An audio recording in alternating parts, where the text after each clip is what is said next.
Let's check out Tesla. Now we know it's been pulling back. And if you've been watching my videos, you'll be charting along with me, so you'll know we have this charted up here. Well, look what happened here as of about yesterday. It broke right into this wedge here and out, following this trend just below, okay? So it looks like we could see a pullback down to this area, yeah, about the 800-ish possible, but maybe not likely, okay? But possible. Okay, and then that's where we'll find a good buying opportunity to get back in and keep on going. So, but really we're looking for a breakout above this line. So is it going to pull back? Well, yeah, and it's got this entire area right here to pull back into. Let's check that on the daily, and we can see that there are several different areas and patterns that it can break out, but it's trying to break out right here with a doji on the daily, right in that resistance. So this might be the day that it finally starts moving again. Let's not get our hopes up, but let's hope that one starts moving. Let's hope Kellogg's here finds a bottom. Yeah. And right down here on our lower study, we have something that I need to name. And it gives a nice signal. You see this signal right here? Well, this is based on a Bollinger Band signal, okay? Had you taken this signal on the daily for cars, you'd be a winner. So, and it actually plots two different things, okay? Had you taken it here, you would have won. Had you taken it here, it would have gone up, but you would have suffered some loss. You might have doubled down here, and then you would have won. So let's look at this on the 4-hour chart and see if we can get another incidence of our second study here. Okay, see, here's one. Okay, now this one, okay, and it took off and went up. It's based on the Bollinger Band. Okay, so let's see what else we can find. Something that can show both of the... There was a green one. Okay, so there was a green one there. All right, and this has two different... There we go. Here's a green one. And a green fire, would have just happened here. Okay, and what happened? Well, price went down. Okay, so not the best signal there. Was this a good signal? Yes, but you would have had to hold. Yes, you would have had to hold, but it would have been a worth it signal to go from $4 to $9. So that would have been a very accurate signal to take. Now, this is just a study that I built out of some scans. I created a scan, put them into a study. Fairly simple procedure. So, on a 15-minute time chart, now let's copy this. Okay.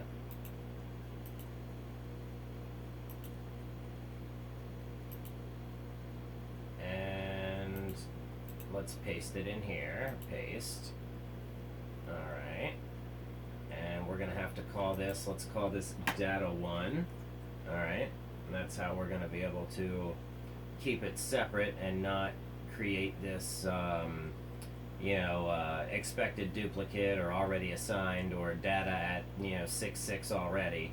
So, so we'll just name this, data 1, and then we'll come up here, and I want to give this a name that is in relation to the Bollinger Band. So let's go Bollinger Band, and let's call it a Bollinger Band Beauty. I hope that's how we spell that. Alright, we'll hit apply, we'll hit OK. Alright, now we can get rid of our lower 44 study. Hit apply. And now we see both of those should be plotted together, okay? Now one's not blue, okay? One's green and one's, this I guess, chartreuse color. Okay. Lumber liquidators. And see, so many different things are at their highs right now, it's just really hard for me to hone in on something and go, look at this signal right there, that was a good buy. Okay. So this Bollinger Band Beauty, consists of two different, signals, it will plot together. So let's go in and we can change those colors. Let's do data 1 as, a darker blue color. Okay. Alright. And this is the watch list we're currently under is the, it says it's the S&P, but it's all optionable. And we want to know on the daily if the Darvis box buy signal is true. So we are looking at all optionable stocks where the Darvis box buy signal on the daily time frame is true, which it is. Okay. And this is how I go through my scans. Looking for Darvis buy signals. The Darvis box is a very reliable system, so I choose to use it through Thinkorswim. I also like to implement some Bollinger Bands in there, which is why I've built this lower Bollinger Band study, which could be also perfected. I'd like to perfect entrance and exit points and things like that with it, but make sure you subscribe, that way you can get all of the other indicators that I use. Say for instance this Arun indicator here, or this stoplight indicator. You can find that one on Use ThinkScript, but I think you've really got to dig on the website. But this one I made here myself, and of course, once I get let's see here, where is it? Let's go over here into GitHub, and let's find our file, repositories. Okay, we've got one for TOS indicators that's private, and this is where I keep a lot of my stuff. Still need to update this, but I'll make this public, or I'll create another file with finished indicators. That's stuff that I'm have worked on and haven't worked on in a while, so I'll get that updated so I can share that stuff with you guys. And make sure you subscribe so you know when you're able to get a hold of it, and whatnot. Hit the like button too. That helps out a lot apparently with YouTube algorithms. I'm not necessarily sure how, but yeah. So I've got a decent little collection of some indicators, and I'm building my own, which seems to be the best way to go. It's just being creative. You take some time to build something on your own, and then implement it, use it, see if it works, and if it doesn't, you try again. This is one that I've built for the extremely long haul. So that is a very long haul. So that's your your long signals. So the long haul. Right here, that is the long haul. So. I should rename that the long haul indicator and gussy it up some. But if you'd like like access to some of these, like, subscribe, all that jazz, and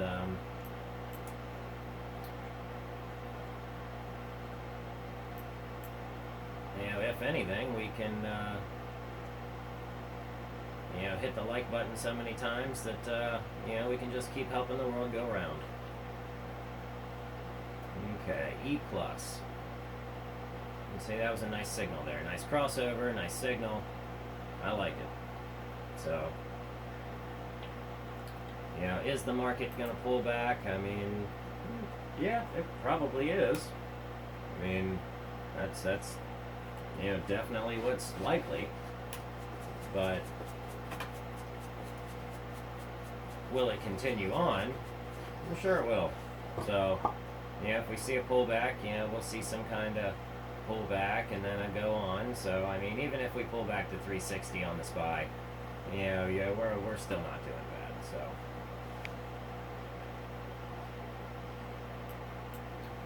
Let's check out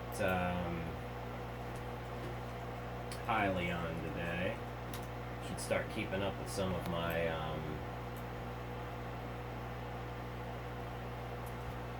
views there. Let's see here. Give her a little turn. We'll check out hyln. And it did have some significant trading, so it's really trying to get above these moving averages. And if you look, you can see it's ready for it to happen. It's just about that time. And let's go on a Renko chart. Pull that up. And we can see we've hit our low on the Renko, and we've got some big buying here. What happened? 46 million shares. Oh, Nelly, at 17 something. So we are definitely holding it up from 1753. So I mean, that's a very good indication on a 100 tick chart that we should be seeing some bullish action extremely soon. So of course, that's just a couple EV stocks. Of course, you could go and look at the Bitcoin stocks, and you'll see that they are all very, very similar. They have very similar charts. So, all right. But for today, the only stock that has popped out to me is Flex. So, I hate to have left that till the end of the video, but kind of stands out to me right now. So let's see what it's going to do, but it looks like all of the other charts about to pull back. All right. Make some money, and I'll catch you in the next video.